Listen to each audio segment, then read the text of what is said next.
feels like the draft. Drafty, drafty, drafty, drafty. Drafty, drafty, drafty, drafty. Drafty, drafty, drafty, drafty. Draft, draft, draft. Drafty, drafty, drafty, drafty. Drafty, drafty, drafty, drafty. Drafty, drafty, drafty, drafty. It feels like the draft, draft, draft, draft, draft, draft. Woo! Welcome to another episode of the Miami Heat Beat podcast. I'm your host, Saucy Takes, and with me today on the P's and Q's, on the sticks and stews. I don't know what I was gonna say there. Franky G, what's up, Franky? What up? We want Winslow. We want Winslow. Ozman in the chat says, shout out to you, Ozman.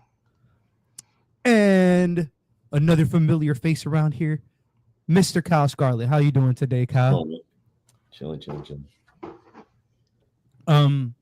Apparently there was a game today, so that's what we're gonna talk about, right? Miami Heat went out there, technically they stayed home, 116-107. They lost to the Portland Trail Blazers. Yikes. They were down 27 to the Portland Trail Blazers in 2025. I walked away from the sofa for a little bit. I had to reconvene, get some water. It was a disappointing game. But nonetheless, we got our asses whooped today. Kyle, any positive takeaways from, let's just say, from the team today? Please. Kella Ware with 20 and 16 in his first start.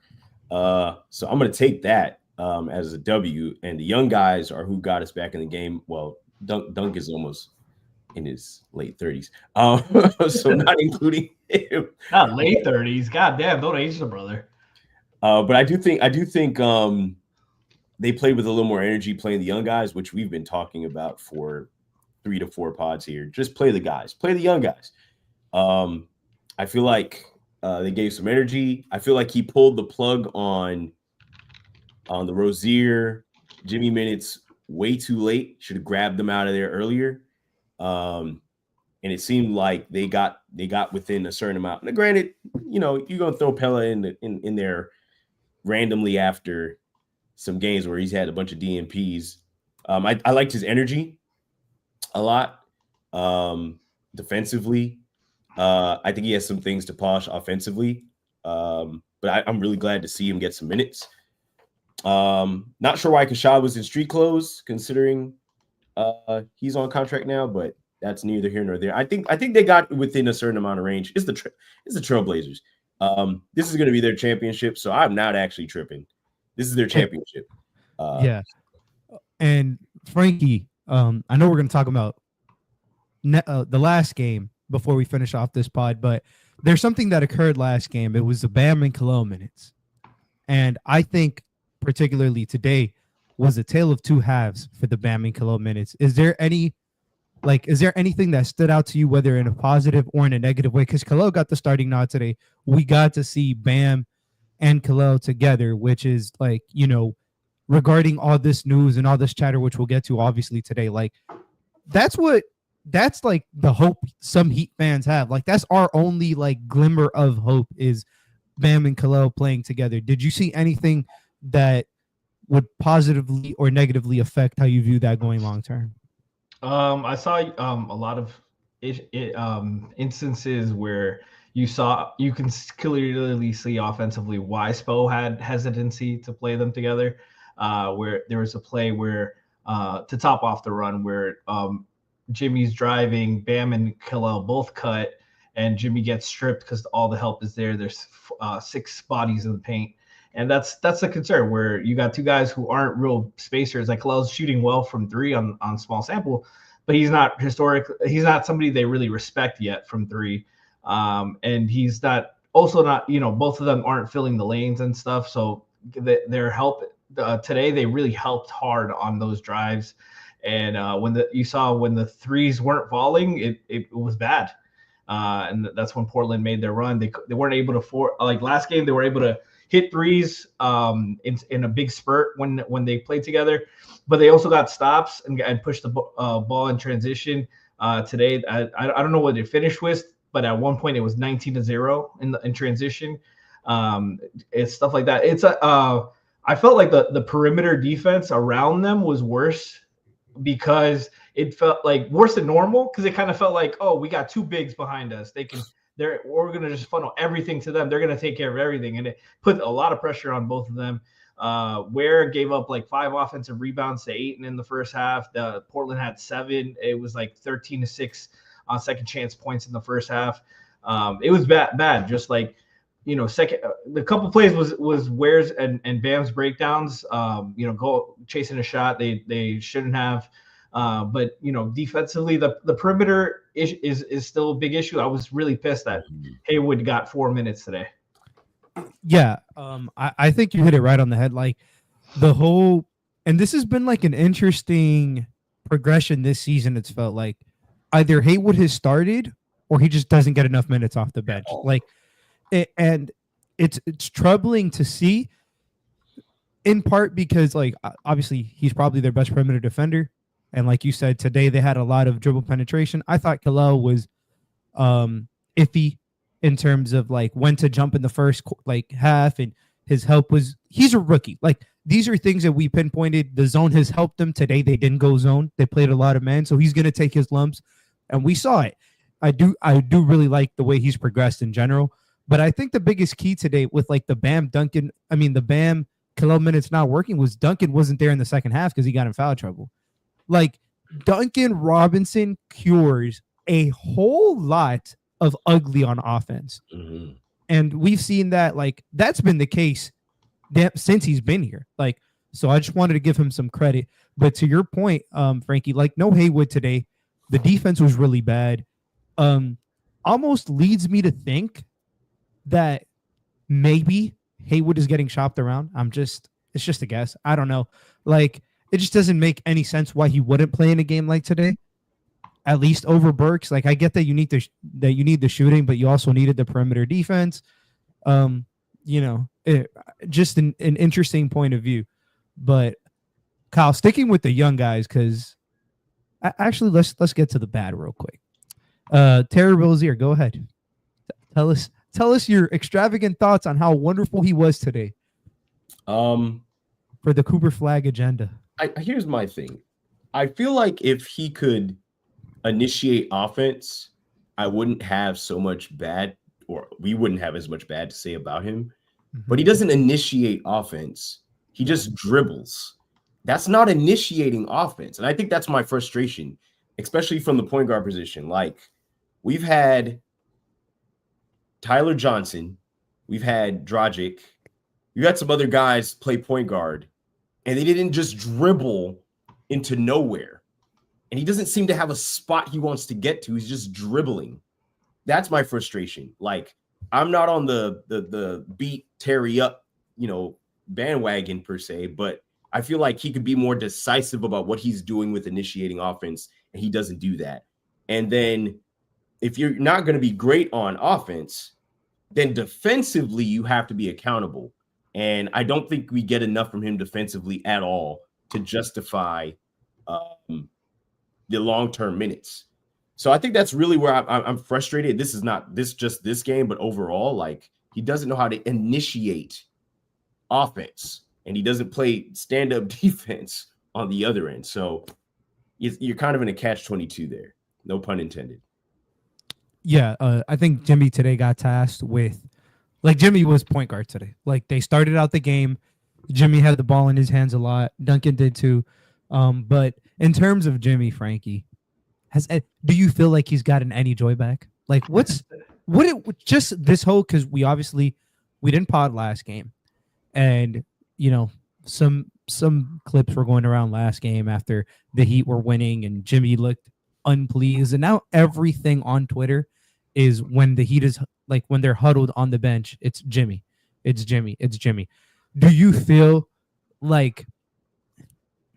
how do you feel he's dealing with this in terms of on the court? Off the court is a whole different identity, but just on the court, do you feel like he's done? He's given up? He's kind of fine. Like I don't feel like his real impact. Like we've talked for years about how Jimmy's like impact games. Like you feel his energy when he's making plays defensively. He didn't have a steal today or a block. I don't think he had one last game either. Like he's kind of like he's playing hard enough on offensively where like you can't say he's dogging it, but like he's picking his spots very carefully. I will say. Yeah, Big 8 Seed on the Twitch chat said Jimmy's playing 2K without the sprint button. That's exactly what the fuck is happening. Like Facing myself. he is saving his energy for Phoenix, honestly. But just an unimpressive day. I do want to get to like there was a couple of the bench guys. I thought Jovic had some moments. Obviously, he needs to shoot a little better, but the 8 assists, obviously you can still see he's going through growing pains sometimes as like a scorer if the shot doesn't fall. But I thought his passing, like he's really helped Kella first and foremost, but not just Kella. He found Larson today on a couple back doors. His ability to be the guy who, when Duncan gets doubled up top, play 4-on-3. I think that is his like bread and butter, even more so than the pick and roll passing and stuff, even though it's good. But I think him on 4-on-3 in advantageous situations, he just typically picks his spots really well. Yeah, you see right here with a pick and roll with Duncan, he slips it, tacks the paint right here, fakes, he stutter steps, gets Robert Williams to kind of hesitate because he knows the lob might be coming, and that opens up the layup for him. Boom, easy one for him. Here's another one. He's running pick and roll. Ware does a good job sealing his man, has his man on his back, goes up for the easy lob. And Nico places it so well for Ware. Like Ware doesn't have to ever do much. He just has to be athletic, which is like his best trait right now is just his vertical athleticism. And then he has the Pell one.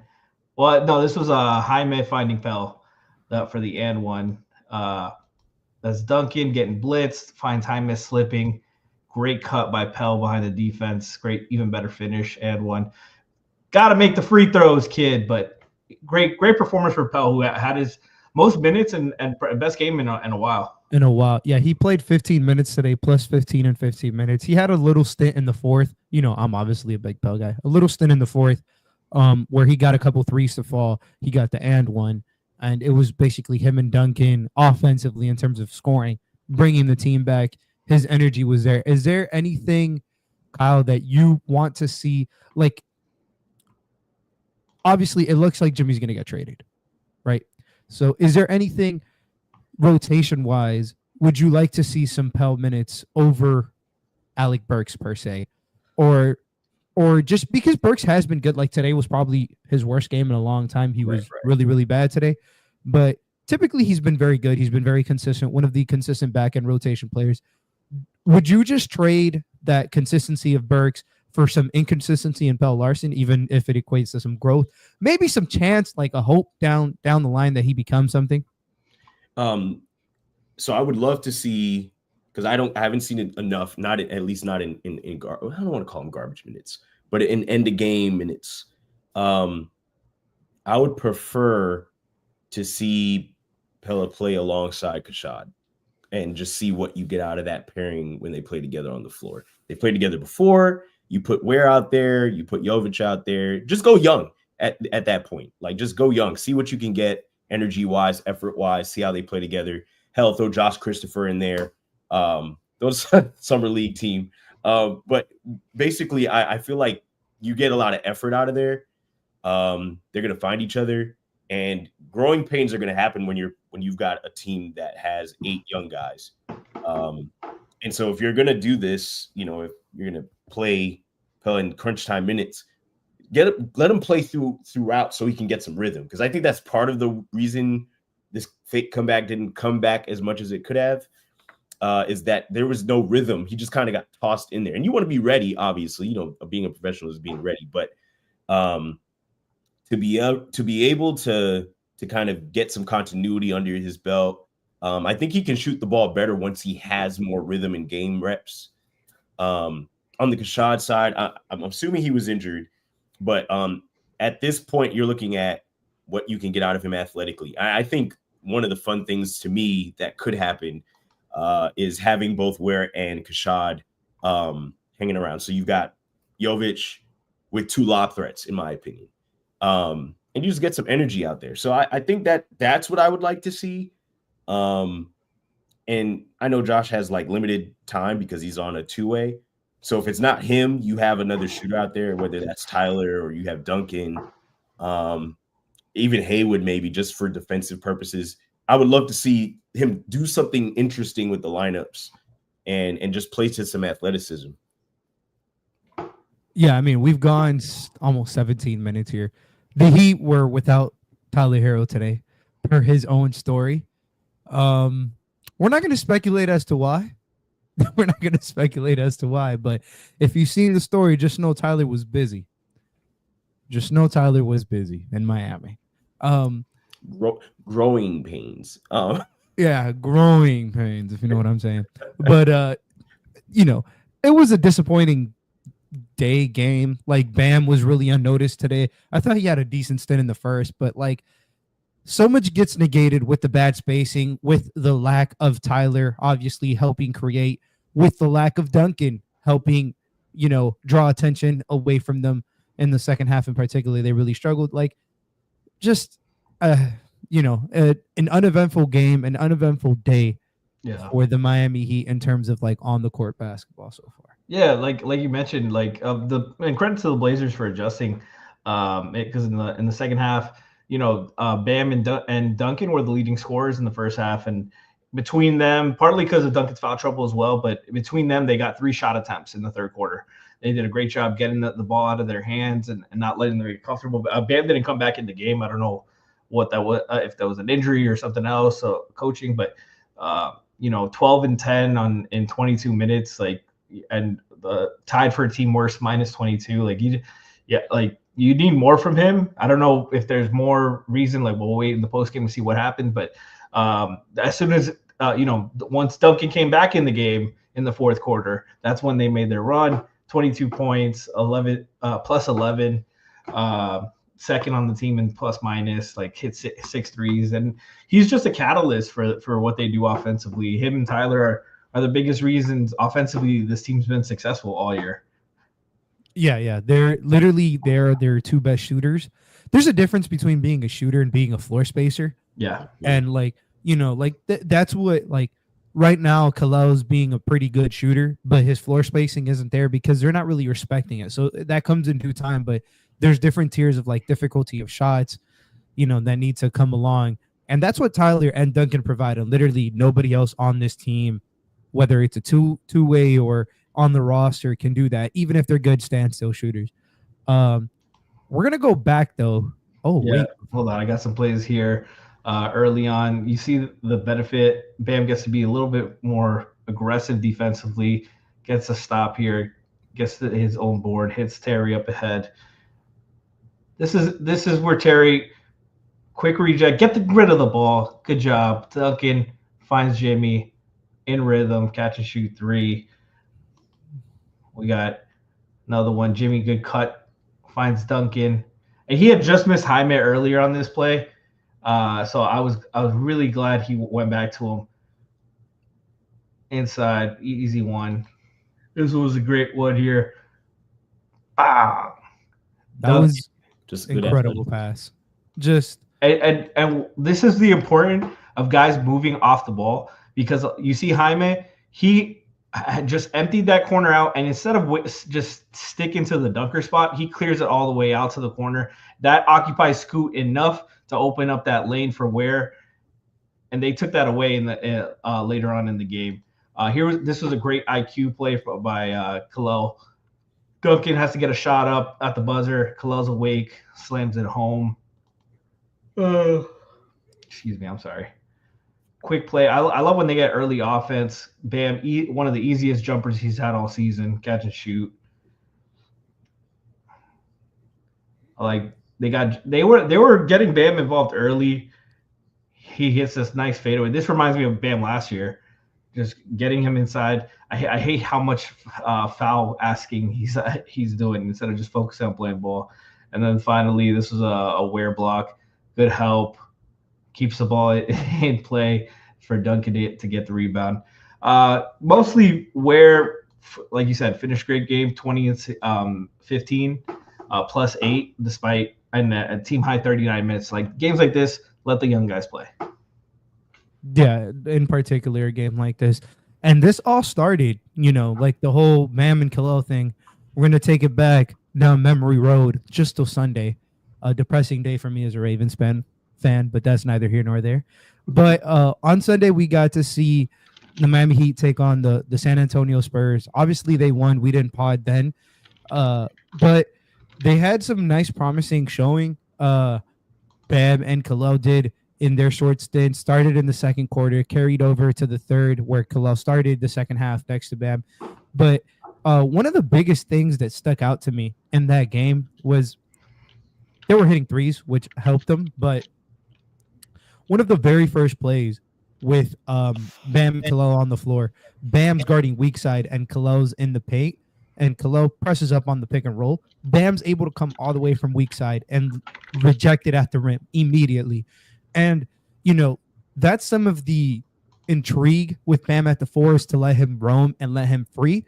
Obviously, if your primary defender in the actions is going to be Kella, this is where he needs to get better at in some of those actions. But having Bam as a safety blanket behind him, he can take some lumps like that. So they had a good showing. They had some good minutes. Is there anything that particularly stood out to you, Kyle, about the Spurs game in general, or whether it was Bam and Kella or just the team in general, like on Sunday?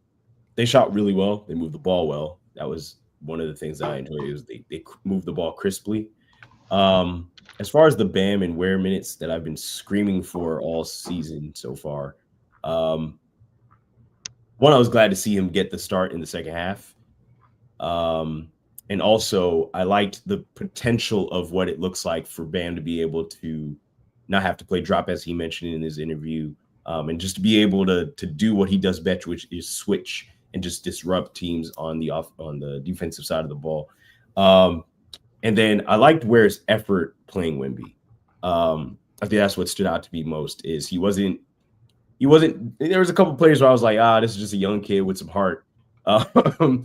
Because going up on Wemby, you have to be extremely athletic to just get the ball up. But I think he took anything that Wemby was giving and did it on the other end and made him work. And so that tires out a player, especially when you're 7'4". So he made him feel him, and of course played some good defense.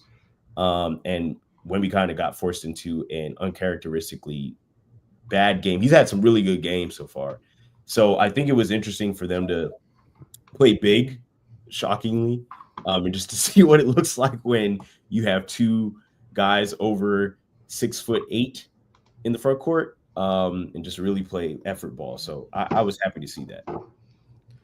Yeah, they had some good moments. Is there anything offensively, Franky, that you noticed in terms of because in my opinion, I thought it was really not a Tyler Hero game that game. And then in the third quarter, when we saw, obviously Bam and Kella, a lot of them working was really gravity wise from what Tyler and Duncan provided. It's just a little takeaway. Did you notice anything in on that end of the spectrum?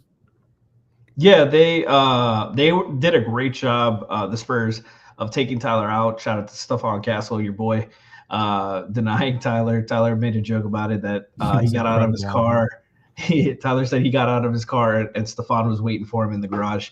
That's how much he was on him.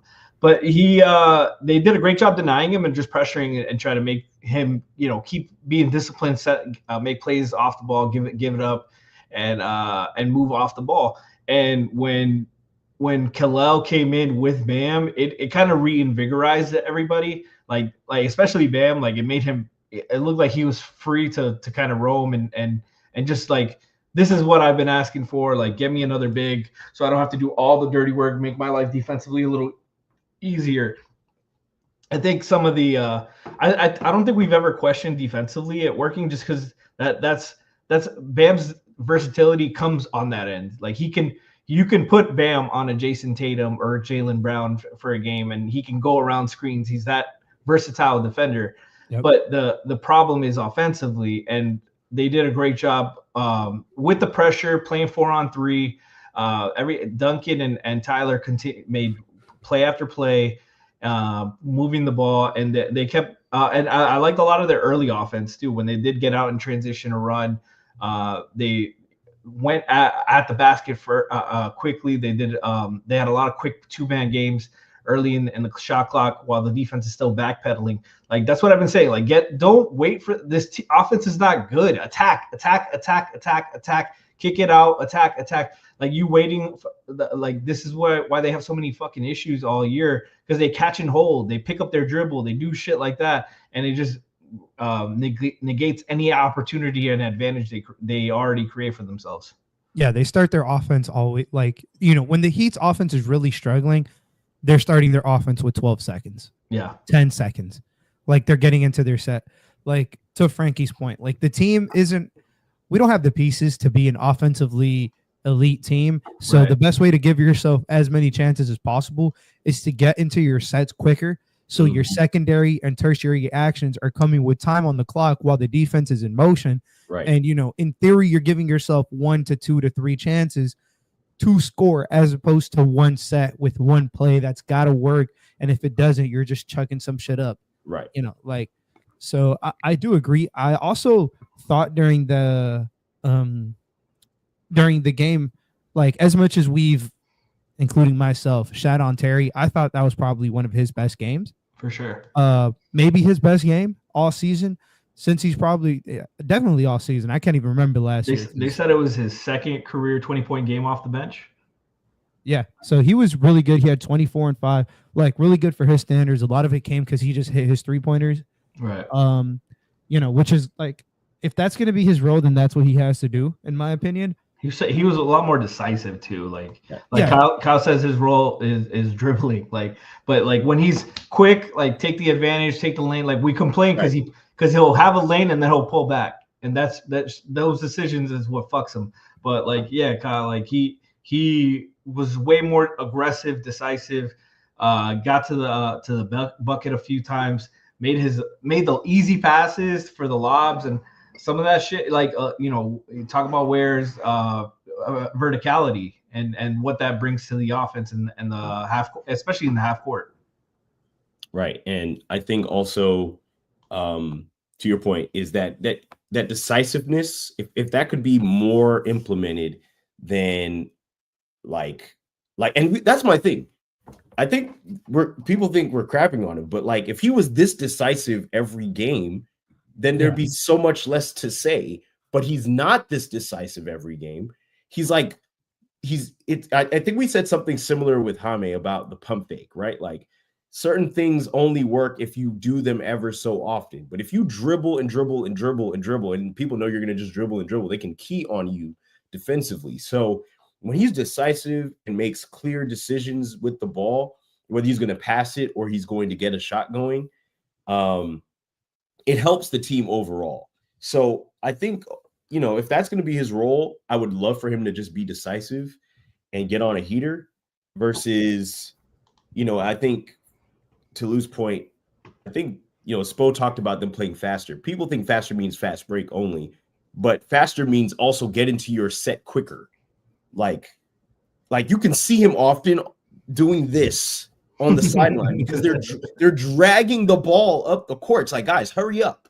Like, move into the set quicker. It's now 14 seconds on the clock. You took off 8 or 9, and some of that has to do with defense, but also just, like, they're not quick enough to get the ball in, quick enough to get up the floor and create some disadvantages, and create some advantages for themselves. So I feel like if they could play a little bit more decisively as a whole and a little bit faster, and make good decisions with the ball, that should help, 1, turnovers, and then 2, also they should be able to get into to find mismatches, because there's a lot of movement going on. That's what Spo likes. Like guys standing around, he wants them to move. Yep. So they should be able to get advantages. So, and that's where they miss Kyle Lowry specifically, where a guy who has the urgency to hit the ball up ahead. So we're starting the offense with 18, 19 on the clock instead of 14, 15. Like the amount of times they've gotten 8-second violations, or they should have gotten 8-second violations this season, is fucking maddening. Like they have no fucking urgency. Like I'm sorry, like and I never got this as a coach, as somebody who's watched basketball. Like, why the fuck why aren't you excited to play offense? Like fucking that's what you should be. That's when guys don't take the breaks and shit. But the Heat for some reason for years they want to take their breaks on offense. Yeah, and again, it's like when we hate on like when somebody's doing something, or like, in my opinion, I don't hate any player. I hate their play styles. Like, Tyler has completely revamped his game this season. I was a critic of Tyler. Not that I didn't like him. I just criticized certain parts of his game. Right. He switched it to a more like, team-focused, efficiency-focused way. And, that's why some of these lower usage players like a Duncan are so vital to a team's offense, not because they're scoring, just because their decision-making, the quickness, and their gravity is assisting not just themselves, but mostly your best players.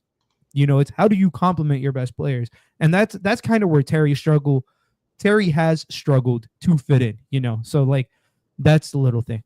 But I think to close off today's show, it has to be a little piece of news that we got, maybe not directly related, but somehow directly related to the Miami Heat. The Phoenix Suns, basically, according to Shams, they traded their 2031 unprotected first round pick to the Utah Jazz, for 3 first-round picks. Basically, they're acquiring the least favorable pick in 2025, 27, and 29 between Cleveland and Minnesota and themselves. That's basically the breakdown of the deal. But in like bigger news, it gives them 3 tradable first-round picks to somehow facilitate a deal for Jimmy Butler to one way or another end up a Phoenix Sun. I'll start with Franky on this one. Franky, do you think like Jimmy Butler is going to be gone by the trade deadline now? If you had to put a percentage on it. Before this, I was unsure. I was probably like 50-50. I agree. But now I'm like 90% sure. Like this is the trade before the trade, and Phoenix doesn't do this to damn Chad taking shots at my boy G Money. Quick get goings on the line to put us to sleep. No, but they don't agree to this unless it's in all likelihood, because this is their final asset that they can trade. Exactly. It's that and Oso, because he's on a minimum contract. But they otherwise they have to take less for salary in all their trades, and this was their only draft pick that they could really trade. And turning this into 3 picks, like this is the deal. Like this is the 3 picks they got today are all likely, in all likelihood, going to be like non-lottery picks, because they're the worst of in between all those teams. Like you have to hope all 3 of those teams are in the lottery to get a good, a decent pick out of those. But I'm still not sure how great of a package this is going to be. I think the Heat missed their window, but I'm pretty certain that they get favorable contracts and new life in that locker room. I think it'll help. Yeah, and obviously in other news today, like everything because it's been like we're not getting bits and pieces directly from one person. It's felt like we've had Evan. I don't know how to say his last name, so I apologize. Sadari, basically stating that Bradley Beal will waive his no-trade clause for a couple of teams, Milwaukee being one of them. Mm-hmm. So obviously this deal is now facilitating towards maybe it's going to be a 3-team deal. Now we have obviously the Utah, Miami, and the Suns. That's already a 3-team deal. If you throw in Milwaukee on there, it's a 4-team deal. The Raptors have poked their head around in this deal because they have a lot of expiring contracts and this and that. So now it might be a 5-team deal. So my question to you, Kyle, is not what the ideal trade package is, but like, is there any one player in particular from any of those teams that while it's not a start, you can somehow see themselves making it to the Heat and staying here long-term, or being an asset down the road to their next chapter of the franchise, whatever that may be? Cameron just stole my answer. I've been saying Bruce Brown for a little bit. guy, plays hard, plays defense. I think I mentioned it to you guys before. They need a backup big, in my opinion, and they need a point guard who plays defense. I don't need him to score 30 a game. I need him to defend. And so I think if you can grab either Bruce Brown. I know a lot of people are 50-50 on the Portis thing if the Bucks are involved in this. And I do think the Raptors have a few guys on their roster that are, that would be valuable in getting back and not having a big amount on top of the cap space. So this thing probably does turn into a 5-team deal. For one. Two, it probably doesn't happen tonight. I don't think it happens tonight, unless it's one of those things where at 3 a.m, some of us are sleeping and we see, oh crap, this thing happened while we were asleep. So, but I think it happens before the end of the week. I can tell you that much. I don't think Jimmy is here Saturday or Thursday. One of those two. He's not. I don't think he's on this team past this week. And I feel like, for one, Franky, to your point, it gives a different life look for this locker room. It's a different feel. I'm not going to call Jimmy a cancer. I feel like he gave what he gave. They just can't agree on money. That's just the business side of this. And that's just what it comes down to. Half the time when there are breakups in the NBA, it mostly comes down to money. But frankly, I'm excited to see what comes out of this. If the Heat come away with one draft pick that's within the next 3 years, I'm happy because they have no draft capital this upcoming draft, which is nuts, if I'm correct. And I don't believe they have a 2026 either. So it's one or the they have other. one. If they make the playoffs this year, they'll have a pick next year. If they don't, they'll have a pick this year, and they won't next year. Yeah, which is just. That asset management is abysmal, but they have maximum, basically, to put it as simple terms as we can to everybody listening. They have 2 first-round picks in the next 4 years with the Stipien rule: 1 year yes, 1 year no. So if they get their first-round pick in 25, then they'll get it in 27 most likely. But to Kyle's point, their asset management has been fucking horrendous. Let's just call it what it is. And now they're paying the cost of it. They're trying to recoup some of these picks and recoup some of this value in the Jimmy trade. It is what it is. They should have done this in the summer. Me and Franky were pretty adamant about that. Shout out Moose too. Yeah, but, and Ryan's Provera says this was the cost of getting Jimmy. One of the picks was for Terry.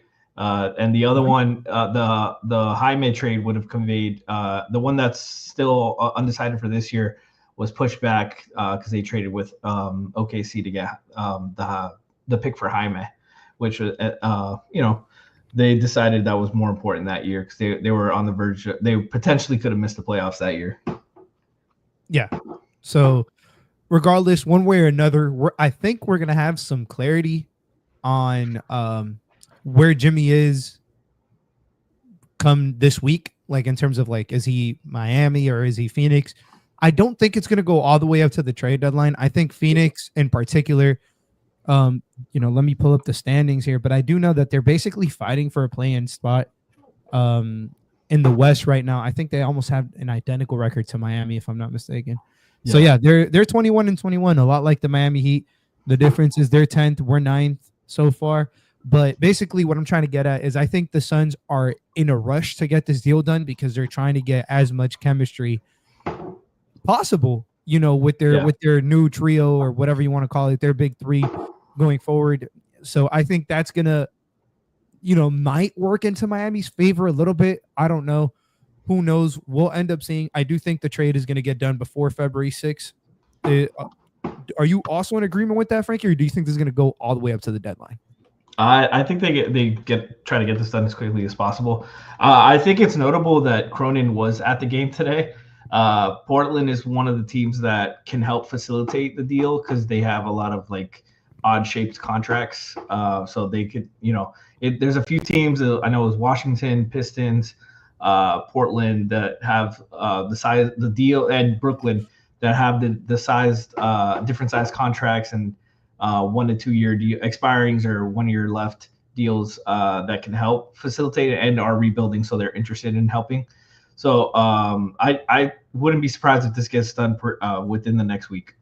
Honestly, if I had to guess, I think it's within the next couple days, because the Suns trade really makes it likely, in my opinion.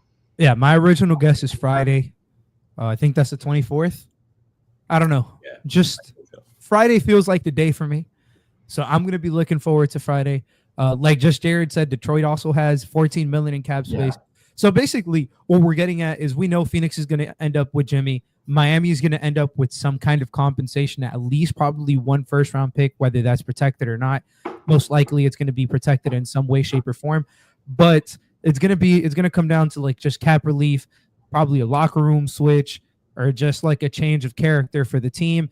And most importantly, a fucking direction. That's what I hope that they acquire out of this trade. So, that's basically all we got today, guys. If you're listening to this, right, on YouTube, hit that thumbs up. On pod, G says we love you the most. I don't know. I like everybody, so it is what it is. And what was the other thing? Oh, yeah. G says, this is, again, guys, I'm just a messenger. Don't shoot me. But, Amazon gives you a free sub. It gets subsidized. If you guys want to use it, please drop it in the Twitch. It helps, all this beautiful guest panels that we have today and going forward, it helps us out. So anything that you guys do is much appreciated. And we'll probably see you. Well, we're going to see you Thursday, but we'll probably see you again on Friday after Jimmy gets traded. I think it's only right, Franky.